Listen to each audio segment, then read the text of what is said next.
오늘은 사도신경 네 번째 고백, 본디오 빌라도에게 고난을 받으사 십자가에 못 박혀 죽으시고 장사되시고 그 부분을 살펴보도록 하겠습니다. 예수님께서 하나님의 유일하신 아들로서 중보자가 되어서 이 땅에 오셔서 하신 일은 낮아지시고 높아지신 일이라 라고 했습니다. 낮아지신 것은 성자 예수님께서 친히 낮아지신 것입니다. 근데 높여지신 것은 성부 하나님께서 그 예수님을 친히 높여주신 것입니다. 여러분, 우리가 오늘날 보면 우리는 다른 사람은 낮추고 우리 스스로는 높이려고 하죠. 그런데 예수님은 자신은 낮추시고 하나님을 높이셨다라고 했습니다. 그러니까 성경은 우리에게 너희 안에 이 마음을 품으라 그리스도 예수의 마음이라 라고 했습니다. 그러니까 예수님의 마음은 성부 하나님과 동등한 분이시지만 오히려 자기를 비우고 낮추셨다. 그것이 예수님께서 이 땅에 오셨던 삶이고 구원받은 우리에게 이 마음을 품으라 라고 하고 있습니다. 여러분, 지난 한 주간 동안 잘 돌아보십시오. 나는 낮추고 다른 사람은 높이고 하나님은 높이려고 했는가? 아니면 반대로 나를 이렇게 인정하고 높이고 드러내는 거기에 관심을 두었는가? 오늘 우리가 이 말씀을 잘 보면서 성경은 우리에게 예수님의 마음, 우리 자신은 겸손히 낮추고 하나님을 높이고 다른 사람을 높이라, 이것이 구원받은 신자의 삶이라 라고 하고 있습니다. 이 말씀을 또 우리가 잘 보면서 다시 한번 그 예수님의 마음을 품고 예수님 닮아가는 우리 모두가 되기를 축복합니다. 예수님께서 오셔서 제일 먼저 낮아지신 일은 성육신 하신 일이라 라고 했습니다. 그리고 예수님께서 이 땅에서 사셨던 삶은 33년의 삶을 사셨죠. 여러분, 예수님께서 33년의 삶을 사시면서 이 땅에 오셔서 하신 일이 얼마나 많습니까? 요한복음은 예수님께서 행하신 일에 대하여서 요한이 예수님이 어떤 분이시고 하신 일, 그 이적적인 일에 대하여서 특별히 7개만 골라가지고 썼는데, 그리고 나서 예수님께서 복음서에 기록한 것, 그 외에 기록되지 않은 표적들도 굉장히 많다라고 하고 있죠. 예수님이 행하신 일을 기록한다고 한다면 세상에 책을 다 두기에도 모자랄 정도로, 그러니까 예수님에 관련해서 하신 일을 쓰면은 그렇게 쓸 내용들이 많다라는 거예요. 그러니까 예수님께서 이 땅에 오셔서 행하신 일이 얼마나 많습니까? 우리가 복음서를 보면 예수님께서 얼마나 많은 기적들을 행하셨습니까? 우리는 조그만 거 어떤 일 하나만을 또 우리가 봐도 그 하나 경험한 것 가지고 이곳저곳에 간증하러 다닌 분들이 얼마나 많습니까? 근데 예수님이 행하신 기적이 너무나 많죠. 그리고 또 예수님께서 이 땅에 오셔서 사셨던 삶은 도덕적으로 죄를 짓지 않는 삶이었죠. 그래서 예수님을 믿지 않는 사람들도 적어도 예수님을 4대 성인 중에 한 명으로는 꼽을 정도로 예수님은 이 땅에서 선한 삶을 사셨습니다.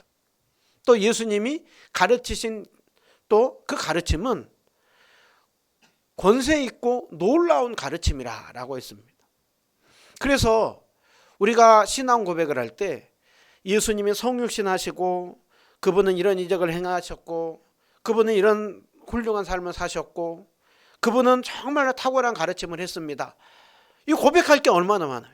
근데 사도신경은 바로 어디로 가느냐, 성육신 한 이후에 바로 예수님은 그 공생의 삶을 다 빼버리고 예수님은 어떤 삶을 사셨다라고 하고 있습니까? 고난받으시고 십자가에 못 박혀 죽으시고 예수님은 장사되셨다, 무덤에 묻히셨다. 곧장 사도신경은 성육신 하신 이후에 바로 예수님이 고난받으시고 죽으시는 그 부분으로 고백을 하고 있죠. 왜 그 공생의 그 부분을 다 빼고 바로 이 부분으로 가고 있느냐?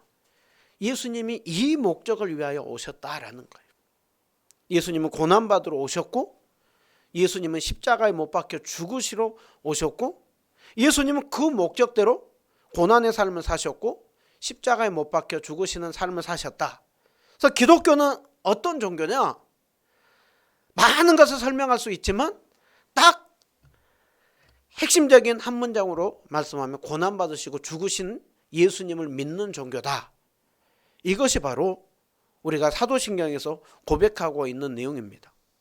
여러분, 우리는 예수님의 고난을 생각할 때 주로 십자가의 고난을 생각을 합니다. 그런데요, 성경을 보면 예수님의 삶은 전 생애가 고난의 삶이셨습니다. 그리고 십자가는 그 고난의 최절정으로 십자가를 지신 삶을 사셨죠. 그래서 우리가 예수님의 전 생애를 이렇게 생각을 해보면은요, 예수님께서 태어날 때 따뜻한 곳에서 사람들의 환영 속에서 태어난 것이 아니라 차디찬 그 마국간에서 또 그 딱딱한 말구유에서 예수님이 태어나지 않습니까? 또 예수님의 그 사는 동네, 또 예수님의 가정은 어떻습니까? 예수님의 가정은 오늘날 얘기를 하면 금수저냐 흙수저냐 했을 때 흙수저예요. 예수님이 사는 동네는 나사렛, 굉장히 가난한 동네에서 예수님은 삶을 사셨죠. 그러니까 예수님은 공생의 기간 동안에도 그 남쪽이 주로 번화가고 발전된 곳이라고 한다면 예수님의 공생의 기간도 주로 예수님은 북쪽 갈릴리. 그래서 예수님이 만난 사람들은 사회의 유력층 인사, 또 부유한 사람들이 아니라 가난하고 어렵고 병들고 한 사람들을 예수님은 주로 만났죠. 예수님께서 공생애를 시작하면서 세례를 받으시고 제일 먼저 공적 사역으로 시작하신 일이 뭡니까? 광야에 가셔서 40일 동안 금식하시고 마귀에게 시험 받으신 일이죠. 여러분, 예수님께서 그 사셨던 삶, 우리가 잘 생각을 해보면요, 예수님의 삶은 늘 고난과 피곤과 가난과 그 육신의 그 많은 고통과 질고를 가지고 사셨던 삶입니다. 그런데 예수님의 그 삶은 육신의 고통만이 아니라 예수님의 삶은 늘 정신적으로도 큰 고통을 당하셨죠. 가는 곳마다 사람들에게 환영을 받는 것이 아니라, 대접을 받는 것이 아니라 늘 예수님의 그 삶에 대해서 배척하고 대적하는 삶이었죠. 가족들도 그것을 이해하지 못해서 어느 날 예수님이 사역을 하고 있을 때 예수님을 잡으러 왔죠. 가족들도 우리 형이 조금 정신이 좀 이상한가? 왜 갑자기 자기가 하나님이라고 하는가? 갑자기 왜 메시아라고 하는가? 가족들도 이해를 못하는 것입니다. 또 그 고향 동네에 갔을 때 예수님을 그 낭떠러지에 떨어뜨려서 예수님을 죽이려고 할 정도로 그 예수님은 고향에서도 환영을 받지 못하였죠. 예수님은 어느 가는 곳마다 늘 항상 배척과 대적의 삶이었습니다. 그래서 예수님은 또 스스로만 그 당한 것뿐만이 아니라 죄로 인하여서 사람들이 허우적거리며 목자 없이 그 방황하는 그 영혼들을 보며 그 마음이 이통했다. 정말 이간장이 끓는 그 마음이 있었다. 그것을 성경은 이렇게 말씀하고 있습니다. 뿐만 아니라 예수님은 그 마지막 그 순간에 그렇게 가르쳤던 제자들도 십자가 지기 전에 다 뿔뿔이 흩어지지 않습니까? 그리고 그 한 명 제자 가룟 유다로부터 팔림을 당하지 않습니까? 예수님은 십자가상에서도 지나간 사람들이 얼마나 조롱하고, 그리고 그 옆에 있는 심지어 그 강도마저도 그 예수님을 모욕하고 비웃죠. 여러분, 예수님께서 이 땅에서의 삶을 한마디로 고난의 삶이었다라고 그렇게 말씀을 하는 것이죠. 어느 날 그 예수님께서 많은 또 일들을 행할 때 그 중에 한 사람이 예수님, 당신이 어디로 가든지 저는 따르겠습니다. 그때 예수님께서 하신 말씀은 여우도 굴이 있고 공중의 새도 거처가 있으되 인자는 머리 둘 곳이 없도다 라고 하고 있습니다. 여우도 밤이 되면 들어갈 굴이 있고 새도 그렇게 쉴 공간이 있는데 인자는 머리 둘 곳이 없도다. 이것은요, 예수님의 그 이 땅에서의 삶을 한마디로 표현하는 것입니다. 인자는 어디 한 군데에 마음을 두고 편히 쉼을 쉴 수 있는, 안식할 수 있는 곳이 없다. 그것이 바로 예수님이 이 땅에서의 삶이었다라고 말씀하고 있습니다. 예수님이 이 땅에 오실 그 삶에 대해서 미리 이거는 구약에서부터 예언되어 있지 않습니까? 시편 22편 그 고난의 종에 대해서 말씀하면서 나는 벌레요 사람이 아니라 사람의 비방거리요 조롱거리라 라고 하고 있습니다. 또 이사야서 53장에 보면 그분은 고운 모양도 없고 풍채도 없으며 보기에 흠모할 만한 것이 없다라고 하고 있죠. 멸시를 받고 또 버림받았고 또 강고를 많이 겪었고 예수님은 그 질고를 아는 자라라고 하고 있죠. 여러분 이 말씀을 잘 보십시오. 우리는 질고를 잘 모르기를 원해요. 고난을 잘 모르기를 원해요. 어떻게 해서든지 사람들에게 그 믿음을 가지고 때로는 비방과 조롱을 당하더라도 그 믿음을 가지고 살기보다는 많은 사람들 앞에서 적당히 타협하면서 살려고 하고 그렇게 인정받으면서 삶을 살려고 하는 모습이 참 많죠. 여러분 그것이 기독교인들이 참 멋있어 보이는 것 같지만 어느새 그 예수님을 닮아가는 모습은 잃어버리고 참된 기독교의 신앙은 잃어버리고 사는 모습은 있지는 않는지. 여러분 우리는 일부러 다른 사람들에게 매력 없어 보일 필요는 없습니다. 우리는 다른 사람에게 매력 있어 보이려고 노력을 해야 됩니다. 그러나 우리의 본질 신앙을 잃어버리면서 그 모습을 따라가는 것, 그것은 예수님 닮은 모습이 아니라라는 것입니다. 여러분 예수님의 그 육체적이고 정신적인 고통을 당하는 그 삶을 보면서 여러분은 어떤 마음이 듭니까? 예수님의 그 고난의 삶을 보면서 한편으로 저는 너무 감사한 마음이 들고 또 다른 한편으로는 참 죄송한 마음이 들어요. 그 주님의 그 전생의 삶에 대하여서 성경에서 우리에게 주신 그 말씀에 대하여서 참 많이 약해지고 멀어지고 그렇게 그 예수님을 따라가는 모습을 많이 놓치고 살고 있지는 않는가 그런 생각이 들었습니다. 여러분 예수님은 육체적이고 정신적인 고통만이 아니라 예수님의 가장 고통의 절정은 십자가죠. 예수님은 그동안에 십자가에 대해서 본인이 지기 위하여서 오셨다 그렇게 했는데 웬일인지 마지막 십자가 지기 전날 예수님은 크게 두려워하죠. 그리고 겟세마네 동산에서 땀방울이 핏방울이 되기까지 기도하죠. 그리고 제자들에게도 예수님께서 말씀하시기를 내가 고민하여 심히 죽게 되었다. 그러니 나를 위하여 함께 기도하라 라고 이렇게 말씀을 하시죠. 여러분 그러면서 하나님 앞에 기도했던 것은 가능하면 이 잔을 내게서 지나가게 해주십시오. 그러나 예수님은 기도하고 또 기도하면서 아버지의 뜻이거든 그것을 받아들이겠습니다. 그리고 십자가의 길을 묵묵히 걸어가는 것이죠.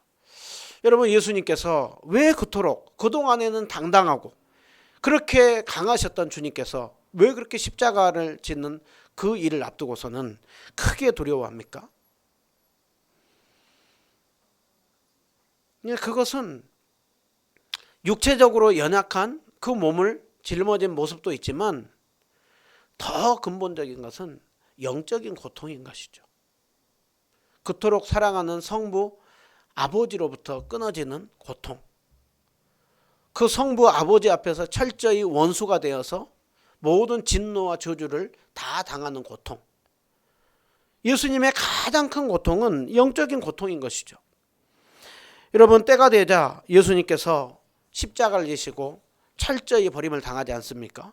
예수님께서 십자가 지셨을 때 그 성부로부터 철저히 버림을 당하고 심판을 당하고 있다고 하는 그 모습이 무엇으로 나타납니까? 대낮 12시에 제일 환해져야 되는 시간에 온 땅에 어두움이 임하죠. 그리고 오후 3시까지 그 어두움이 계속되었다라고 하고 있습니다. 여러분 구약에 보면 그 계속해서 어두움이 임했던 때가 언제냐면 출애굽 전날 9번째 재앙에서 흑암 재앙으로 애굽의 철저한 그 어두움이 임하죠. 그것은 하나님의 철저한 심판을 말씀하고 있는 것입니다. 예수님이 낮 12시부터 오후 3시까지 온통 어두움이 임한 것은 성부 하나님께서 그 예수님을 철저히 심판하는 것을 말씀하는 것입니다. 그래서 예수님께서 마지막 예수님께서 그 십자가상에서 하셨던 말씀은 엘리 엘리 라바 사박다니, 나의 하나님 나의 하나님 어찌하여 나를 버리셨나이까. 그리고 마지막 다 이루었다라고 하고 예수님이 십자가에 죽으시죠. 우리는 알고 있습니다. 십자가에서 예수님이 죽으심은 우리를 대신하는 죽음이요, 우리를 대속하는 죽음이요, 예수님이 죽으심으로 우리의 죄가 씻김을 받고 하나님의 자녀가 되었다는 사실을 우리는 믿고 있습니다. 이것이 기독교죠. 그런데 우리가 조금 더 생각을 해보면 예수님이 우리를 대신하여 이 땅에 화목제물로 오셨음을 우리는 아는데 하필이면 왜 예수님께서 십자가에서 죽으셔야 했느냐. 다른 방법으로도 죽으실 수 있는데 왜 예수님은 십자가에 달려 죽으셨고 하나님께서는 왜 그토록 잔인한 방법을 통하여서 예수님을 심판해야 했느냐라는 거예요. 고대 사형법에 보면 사형수들이 뭔가 좀 살 가능성이 있을 때에는 어떻게든 살려고 노력을 하지만 이제 도저히 답이 없고 본인들이 이제 죽어야 될 상황이 된다고 할 때 가장 사형수들이 원하는 것은 단두대래요. 단두대. 그냥 한 번에 목베임을 당하는 거. 한 번에 목베임을 당하는 이것도 얼마나 큰 고통입니까? 그런데 그거는 그냥 그 고통이 한순간에 끝나는 거예요. 그것이 그들이 제일 원했던 사형법이래요. 그것보다 더 잔인한 사형법은 화형입니다. 태워서 죽는 것이죠. 그건 한 번에 죽는 것이 아니라 정말 그 타서 죽는 고통. 그런데 그것보다 더 잔인한 방법, 가장 끔찍한 그 사형법이 십자가에 사형을 당하는 것이라는 거예요. 십자가에 사형을 당하는 것은 그냥 나무에 매달리는 것이 아니라 먼저 매질을 합니다. 그 납조각이 달린 것, 쇠조각이 달린 것으로 정말 그 사람들을 매로 칩니다. 그러면서 살점이 떨어져 나가고 피가 떨어지고 그리고서는 뼈가 이렇게 탈골이 되는 것이죠. 그리고는 십자가를 지고 그리고 본인이 지고 올라가서 십자가에 올라가는 것이죠. 십자가에 올라가서 그냥 죽지 않죠. 며칠씩 적게는 2, 3일 정도고 길게는 한 일주일까지 가면서 정말 그 온 몸에서 피와 물과 그 모든 것들이 다 쏟아지면서 마지막까지 정말 피말려 죽는 그것이 십자가의 죽음입니다. 그렇기 때문에 그것이 너무나 잔인하기 때문에 아무리 심각한 죄를 지어도 로마 사람들이 로마 시민에게는 그 십자가형을 지진 않았다고 하고 있고 이거는 아무리 죽일 죄라고 하더라도 이거는 너무 끔찍한 사형법이다 해서 나중에는 후에는 십자가 사형법이 없어지는 것이죠. 그런데 예수님이 그 십자가를 지고 있습니다. 근데 예수님이 십자가를 지는 걸 그렇게 두려워한 이유가 그런 육체적인 고통을 당하는 그걸로 인한 두려움인가? 그렇지 않다라는 거예요. 그거는 당연히 기본적으로 예수님도 당연히 두렵죠. 그런데 우리가 잘 생각을 해보면 사형을 당할 때 멋있게 장렬하게 죽은 사람들도 많이 있지 않습니까? 그 소크라테스도 그 죽음 앞에서 독배를 딱 그렇게 들고서는 당당하게 죽었다라고 하지 않습니까? 다른 거 갈 필요도 없고 히브리서 11장에 보면 우리 순교자들도 어떤 사람들은 톱에 겸을 당하고 어떤 사람들에게는 돌에 맞아 죽고 어떤 사람들에게는 짐승에게 찢겨 죽고 그렇게 하지만 그들은 타협하지 않고 그 순교자의 삶을 당당히 걸어간 믿음의 사람들이 있었다라고 말씀을 합니다. 그런데 예수님은 그 십자가형을 지는 앞에서 두려워하고 있다라는 거예요. 여러분, 예수님이 순교자들보다 못합니까? 왜 순교자들은 그렇게 당당하게 오히려 아니 어떻게 화형을 당할 때에도 찬송하면서 죽는데 예수님은 두려워하면서 죽느냐라는 거예요. 그거는 예수님이 당한 고통이 단순한 육체적인 고통이 아니기 때문에 그런 것이죠. 예수님이 당한 고통은 철저히 영적 고통이요 하나님 아버지로부터 저주를 받는 죽음이기 때문입니다. 여러분, 유대인들에게 있어가지고 십자가에 달려 죽은 죽음은 바로 신명기 21장 23절의 말씀을 떠올립니다. 신명기 1장 21장 23절을 보시면 나무에 달린 자는 하나님께 저주를 받았음이니라 라고 말씀하죠. 그러니까 구약에 유대인들이 누군가가 너무나 끔찍한 죄를 지었어요. 끔찍한 죄를 지었을 때에는 끔찍한 죄를 지은 사람을 죽여서 나무에 달든 아니면 산채로 나무에 달든 나무에 매달아 죽인 것입니다. 여러분, 죽이는 거는 사람이 육체로 목숨을 끊겨서 죽게 할 수는 있죠. 그런데 그 죽은 사람을 나무에 매달아 뒀어요. 왜 나무에 매달아 뒀느냐? 이 사람은 정말 너무 끔찍한 죄를 지어가지고 죽임을 당했고, 이거는 사람들에게만 저주를 받은 것이 아니라 하나님께 저주를 받은 사람입니다. 그래서 많은 사람의 경종을 울리는 것이죠. 누구든지 이렇게 끔찍한 죄를 저지르면 그거는 사람들에게 죽을 뿐만이 아니라도 하나님 앞에 버림을 받는 저주받아 죽은 죽음이다. 그것을 보여주고 있는 것입니다. 예수님께서 왜 나무에 달려 죽었다고요?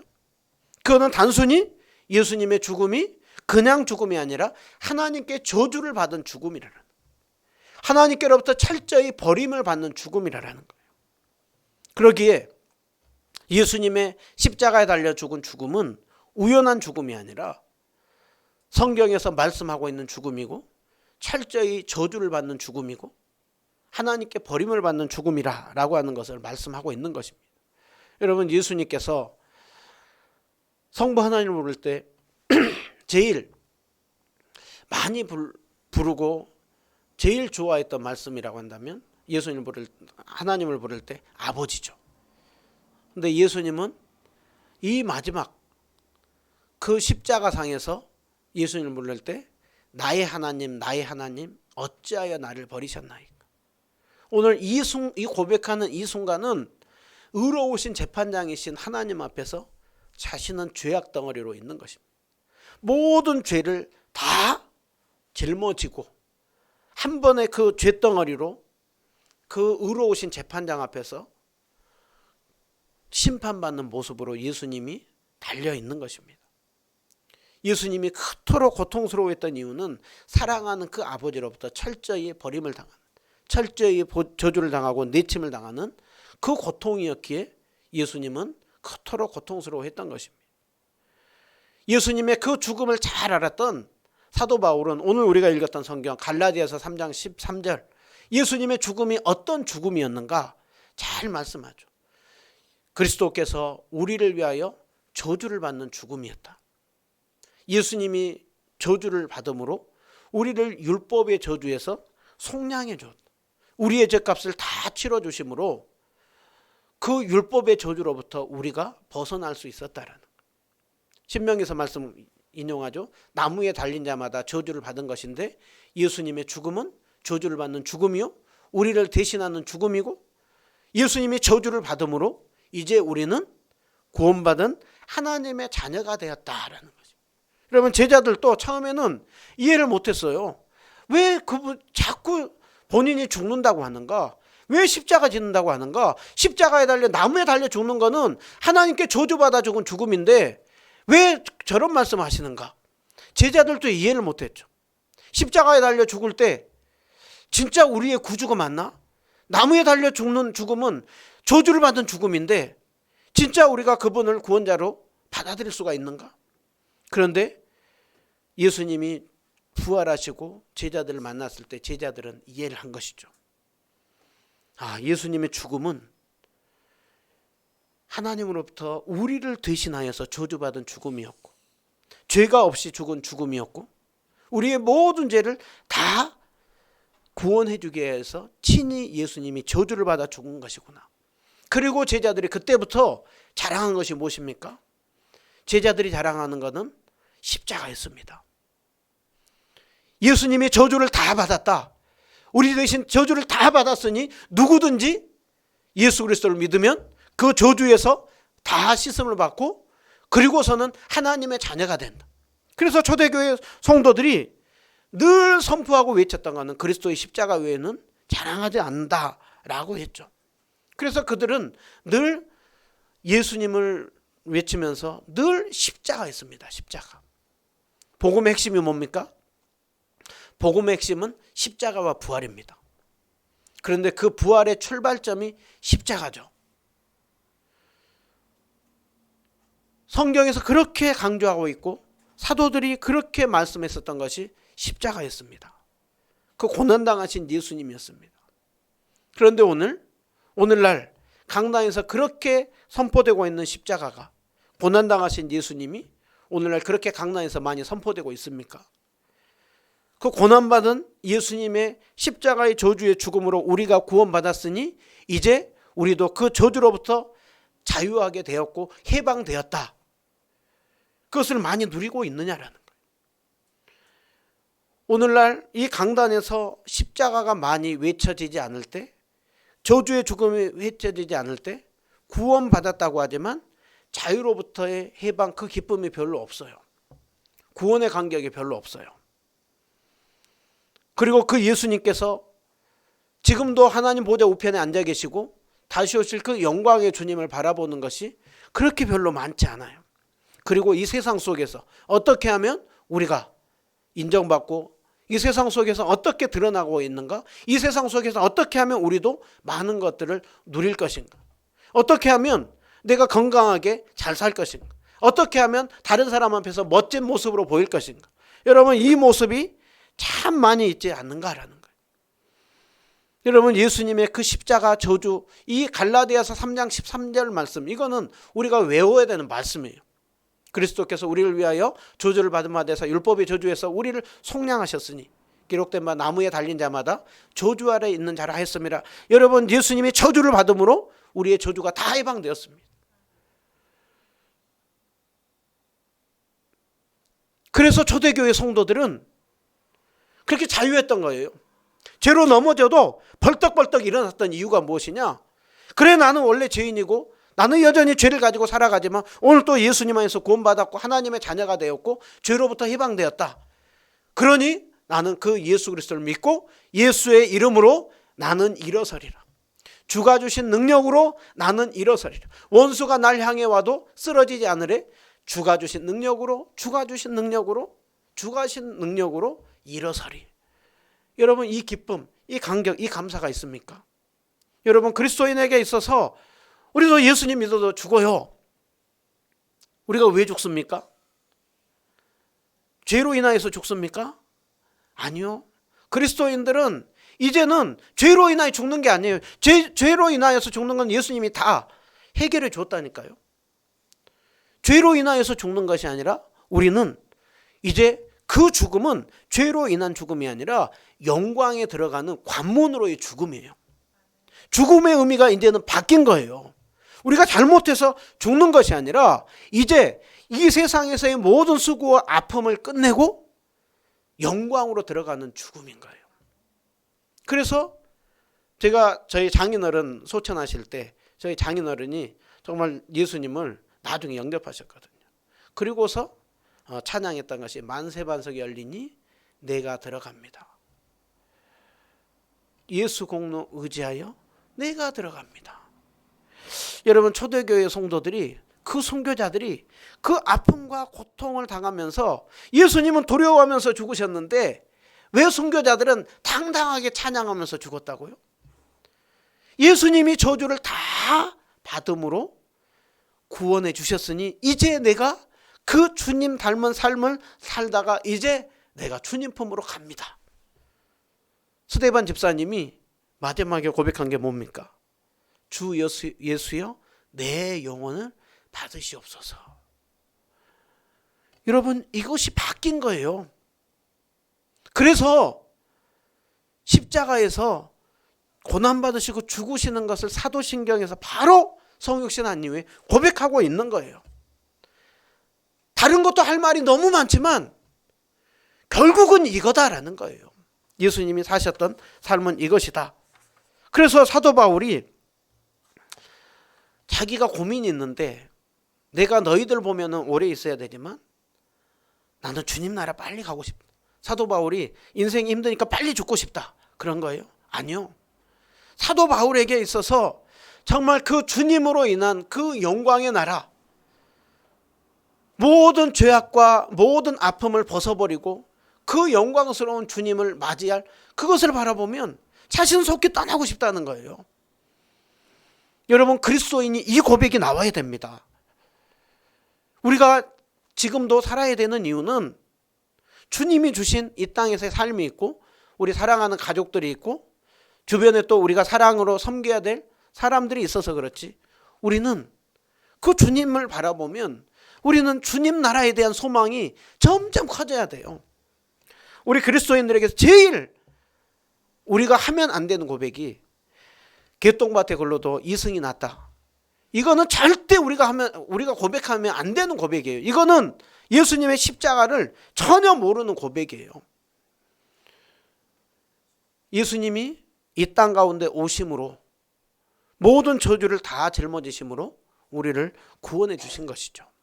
그러기에 사도신경은 오늘 성육신 다음에 바로 이 고백, 오늘 우리가 했던 고백, 본디오 빌라도에게 고난을 받으시고 십자가에 죽으시고 장사되시고 또 우리 어느 영어 성경이나 다른 나라에서는 또 음부에 내려가셨다, 지옥에 내려가셨다, 그 고백까지도 합니다.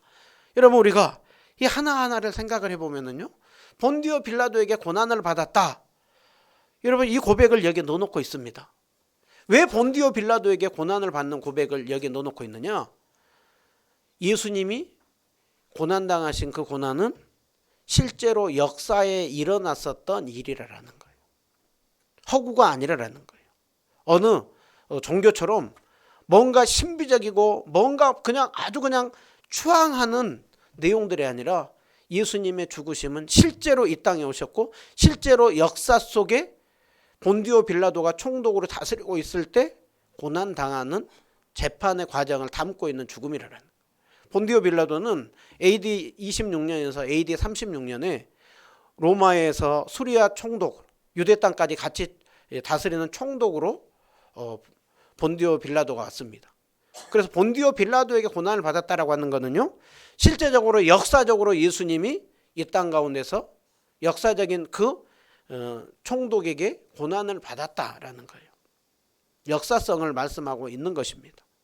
또 그것뿐만이 아니라 본디오 빌라도에게 고난을 받았다라고 하는 거는 본디오 빌라도 아래서, 본디오 빌라도의 통치 아래서, 그래서 예수님의 죽음은 세상의 재판 아래서, 세상의 그 아래서 고난을 당하셨다는, 억울한 죽음을 당하셨지만 갑자기 예수님이 어떤 사고로 죽은 죽음이 아니고 어디로 가서 아무도 모르게 죽는 죽음이 아니라 모든 사람들이 보는 앞에서 그 재판을 속에서 예수님이 무죄라는 것이 드러나면서 죽은 죽음이었다는. 그래서 예수님의 죽음은 억울한 죽음이 아니고 우리를 대신하는 공적 죽음이었다는 것을 이 의미에서 담고 있습니다. 본디오 빌라도에게 고난을 당하는 내용을 생각을, 어떤 분들은 성경을 보면 빌라도도 억울한 것 같다 라고 얘기를 해요. 빌라도가 나름 예수님을 계속해서 3번이나 이분은 죄가 없다, 빌라도가 예수님은 죄가 없으니 때려서 놓겠다, 또 자기가 처형하지 않으려고 헤롯에게도 한번 보내기도 해요. 또 한번 또 예수님을 처형하지 않으려고 바라바를 놔주기를 원하느냐, 예수를 놔주기를 원하느냐. 빌라도도 나름 노력을 해요. 그런데 빌라도도 십자가에 내주죠. 뭐 때문에 내줍니까? 사람들이, 지도자들이 원해서, 민중들이 원해서만요? 아니요. 결국은 빌라도도 자기의 유익 때문에 그런 거예요. 빌라도가 어떻게든 예수님을 뭔가 좀 처형하지 않으려고 했었던 것은 한편으로는 무죄인 것을 알았고, 또 자기 부인이 지난밤에 꿈을 꿨는데 뭔가 이분을 함부로 하면 안 될 것 같다라고 하는 그 얘기를 들었어요. 그리고 또 예수님을 막상 만나보니까 함부로 했다가는 뭔가 자기에게 화가 있을지도 모르겠다라고 하는 그런 게 있었어요. 그럼에도 불구하고 빌라도가 내주었던 이유는 무엇이냐? 지도자들의 눈치 때문에, 또 민중들의 반응 때문에 그러기도 했지만 결국은 자기 유익 때문에 그런 거예요. 그래서 예수님의 죽음은 그 지도자들은 말할 것도 없고 빌라도도 그 사람들의 세상에 그 자기들의 악한 그런 재판 과정 속에서의 무죄의 죽음이라는 것을 성경을 통하여서 잘 알려주고 있고, 무죄의 죽음을 통하여서 그분은 우리를 대신한 죽음이었다. 그러면서도 성부 하나님께서 뜻에 따라서 고난을 당하게 했고 그리고 죽게 했다라고 하는 것을 본디오 빌라도에게 고난을 받는 것을 통하여서 우리에게 담고 있는 것입니다. 여러분, 십자가에 못 박혀 죽으셨다. 그냥 죽으셨다 하지 않고 십자가에 죽으셨다. 이것을 통하여서 십자가에 나무에 달려 죽은 것은 분명한 예수님의 죽음은 저주받아 죽은 죽음이고 그 하나님께로부터 버림받은 죽음으로써 우리를 대신한 대속의 죽음이라는 것을 이렇게 말씀하죠. 또 나무에 달려 죽은 죽음은 끔찍한 죽음인데 그만큼 우리 죄가 크다는 것을 말씀하며 그만큼 끔찍한 죄인 우리를 위하여서 사랑하는 아들을 그토록 고통 가운데 죽게 하신 그 아버지의 사랑을 우리에게 말씀하고 있는 것이죠. 장사됐다라는 걸 통해서 예수님의 죽음은 기절했다가 깨어난 죽음이 그것이 아니라 분명한 죽음이요, 죽음 아래까지 내려가는 철저히 낮아지신 죽음이었다라는 것을 말씀하고 있습니다. 여러분, 음부에 내려가심, 지옥에 내려갔다, 그것을 우리는 고백하지 않죠. 어느 고대 사본에는 어디에는 있고 어디에는 없고 그래서 넣었다 뺐다 했대요. 한국교회도 처음에는 이 고백을 했다 안 했다 했대요. 그런데 거기에 대해서 해석적으로 여러 의미가 있지만 보편적인 해석은 예수님이 실제로 3일 동안 계신 동안 지옥에 내려간 것이 아니라 예수님께서 그 지옥에 내려가는 것과 같은 고통을, 십자가 지는 그 고통이 지옥에 내려가는 것과 같은 그 고통을 우리를 대신하여 다 짊어지셨다는 것. 여러분, 이거 빼도 되고 안 빼도 되는데 이것을 넣어서 생각을 해볼 때에는 지옥의 고통을 우리가 당해야 되는데 예수님이 지옥과 같은 고통을 다 당하셨다는 거예요. 그러니까 이것을 우리가 또 생각을 해봐도 큰 의미가 있죠. 지옥의 고통을 예수님이 다 당하심으로 우리는 반대로 영원한 하나님 나라의 그 은혜를 누리고 산다라는 거예요. 여러분, 그러기에 우리가 예수님이 십자가 짐으로 우리에게 끼쳐진 이유는 이제는 우리는 죄와 사망의 법에서 해방이 됐고 우리는 신분이 바뀌었어요. 여러분, 예수님께서 우리 죄를 대신하여 죽으심으로 우리는 이제는 자유해요. 그뿐만이 아니라 이제는 우리는 어떻게 해가 되느냐, 죄와 싸워서 이길 수 있는 성화의 삶을 살 수가 있어요. 이전에는 그 마귀의 지배 아래 질질 끌려다니는 삶이었다고 한다면 이제 우리는 거룩한 삶을 살 수가 있고 여전히 죄를 가지고 있지만 우리는 죄와 싸워서 이겨갈 수가 있습니다. 누가 도와주시면은요? 성령님께서 우리와 함께 할 때, 성령 충만할 때, 우리가 정말 예배드릴 때 말씀을 듣고 은혜 받고 도전 받으면 죄의 유혹들을 조금씩 이겨나가게 되는 것이죠. 그렇기 때문에 우리에게 뭐가 필요하느냐? 성령 충만함이 필요하고요. 성령 충만함을 위해서 우리에게 말씀과 기도와 주님과 날마다 교제하는 것이 필요해요. 그래서 이 성령 충만함 속에 이제 그 주님의 은혜를 아는 자는 이제는 주님을 위해서 살아가는 삶을 살아가는 정말 퀄리티 있는 삶을 살아갈 수 있는 것이 되었죠. 그래서 예수님께서 의를 위하여 박해를 받는 자는 복이 있다라고 하고 있죠. 베드로전서 4장 12절을 보면 고난당하는 것을 이상히 여기지 말라라고 하고 있어요. 오히려 너희가 그리스도의 고난에 참여함으로 즐거워하라 라고 하고 있습니다. 여러분, 주님을 위하여서 고난받는 삶, 그것이 복받은 삶이에요. 그것이 주님이 인정한 삶이에요. 우리가 찬양했던 것처럼 하나님의 사랑이 영원히 함께하리, 십자가의 길을 걷는 자에게, 순교자의 삶을 사는 자에게. 여러분, 주님을 위하여 사는 가운데 어려움 당하고 그 어려움 속에 주님이 도우시고 힘주시고 이 믿음의 길을 계속 가게 하구나, 그것을 경험하며 살고 있습니까? 이게 신앙의 맛이에요. 그 경험이 없을 때 신앙생활이 별 재미가 없죠. 저분은 저렇게 하나님이 함께 한다고 하는데, 저런 은혜가 있다고 하는데 나는 왜 이렇게 힘든가? 여러분, 그 잘 믿고 있는데 힘들다? 그거 복이에요.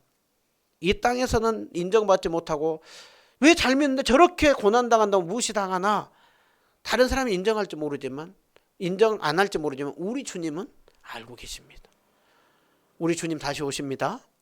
그 주님 바라보면서 믿음의 길을 잘 걸어가시고 또 삶을 정말로 세상에서와 구별된 삶으로, 주님을 위한 삶으로 살아가는 우리 모두가 다 되시기를 주님의 이름으로 축원드립니다.